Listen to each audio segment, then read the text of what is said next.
Long before the name Elvira echoed through television screens and Halloween aisles, there was Cassandra Peterson, a woman standing just outside the spotlight, shaped by rejection, grit, and a lifelong attraction to the strange. Her story is often reduced to black dresses and sharp wit, but that image conceals decades of uncertainty, sacrifice, and reinvention. This is not the story of overnight success. It is the slow burn of a woman who refused to disappear.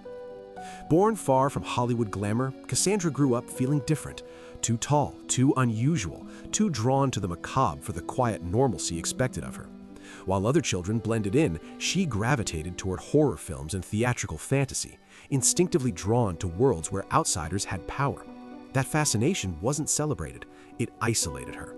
But it also planted the earliest seed of the persona that would later captivate millions. As she entered adulthood, Cassandra carried ambition with her like a secret, fragile, easily crushed.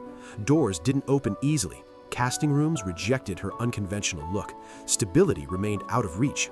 Yet beneath the uncertainty lived something unshakable, the belief that she was meant for more than survival.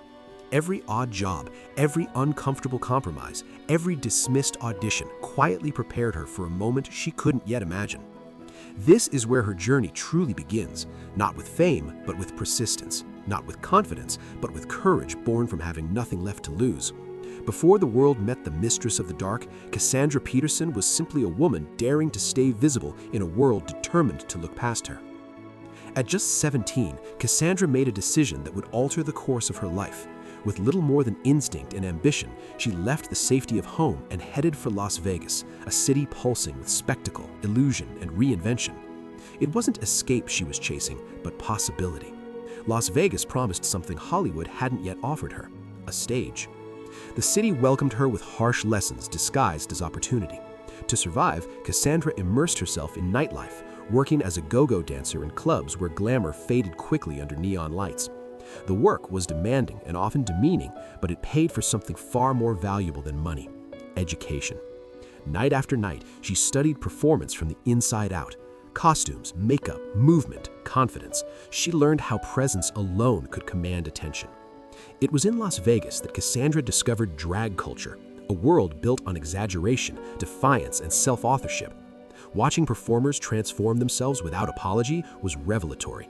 Here, identity wasn't fixed, it was crafted. That realization changed her forever. She began to understand that power didn't come from fitting in, but from leaning fully into what made you different.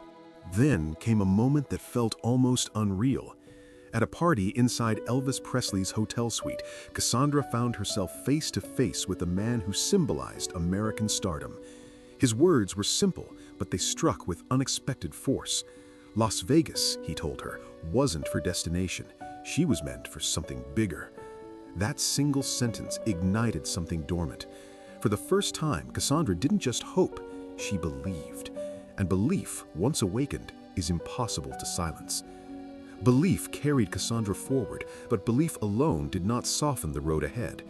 Opportunity arrived cautiously, almost reluctantly.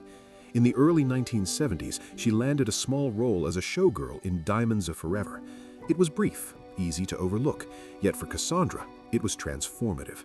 Standing on an international film set, surrounded by lights, crews, and quiet authority, she felt something click into place. This was where she belonged. That taste of legitimacy pushed her further from safety. Soon after, she left the United States for Italy, stepping into a world where rules felt looser and creativity breathed more freely. There, Cassandra reinvented herself again, this time as a performer in rock bands, commanding stages as a lead singer. European audiences embraced her boldness. The rejection she had known back home softened, replaced by curiosity and applause. Italy also offered her a deeper artistic awakening. A brief encounter with legendary filmmaker Federico Fellini left a lasting mark. Even a small role in his orbit revealed the emotional power of cinema, how imagery, mood, and exaggeration could shape myth. Cassandra absorbed it all, unknowingly collecting the tools she would one day use to build something entirely her own. But artistic freedom came at a cost. Stability remained elusive, money was scarce, recognition inconsistent.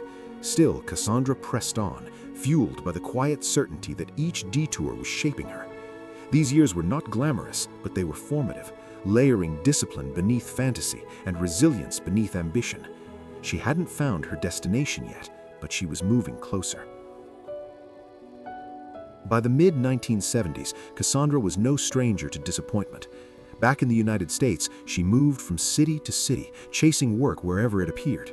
Showgirl stages, modeling gigs, touring musical comedies, none of it glamorous, all of it necessary. Every role kept the dream alive, even as exhaustion threatened to extinguish it. During this period, Cassandra worked at the Playboy Club and later signed with Hugh Hefner's modeling agency. To the outside world, it looked like progress, but behind the scenes, the cost was heavier than she anticipated. In an industry that often blurred the line between opportunity and exploitation, Cassandra made a decision she would later describe as one of her deepest regrets, posing nude for photographs that were ultimately published without her full consent or control. The damage wasn't just professional, it was personal. The images followed her, stripping away dignity she had worked years to protect. For a woman fighting to be taken seriously as an artist, the experience felt like a betrayal, not only by the industry, but by her own desperation to survive within it. The wound lingered quietly, shaping her resolve and sharpening her boundaries. Yet even in regret, Cassandra did not retreat. She continued performing, auditioning, and pushing forward, refusing to let one chapter define the entire story. These were the years that hardened her instincts. She learned to protect her image, her voice, her future. Survival demanded sacrifice, but it also demanded growth. What she didn't realize yet was that this painful lesson would one day become the foundation of her greatest strength: total creative control. Cassandra walked into the audition with nothing to lose and everything she had learned. Years of rejection, improvisation, and survival fused into a single performance. The producers didn't just see a host, they saw a possibility. She was given rare creative freedom, a blank canvas to build something new. Working closely with her friend and creative partner, she crafted a character that blended horror with humor, seduction with satire. The black dress wasn't just provocative, it was purposeful. The makeup, stark and theatrical, drew from classic glamour and exaggerated stage traditions. Every detail was intentional. On September 26, 1981, Elvira made her television debut.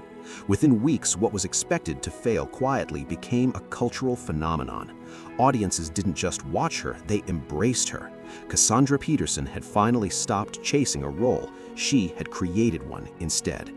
Success did not soften the battles that followed. Fame brought scrutiny, lawsuits, and pressure to compromise, but Cassandra had learned too much to surrender control again.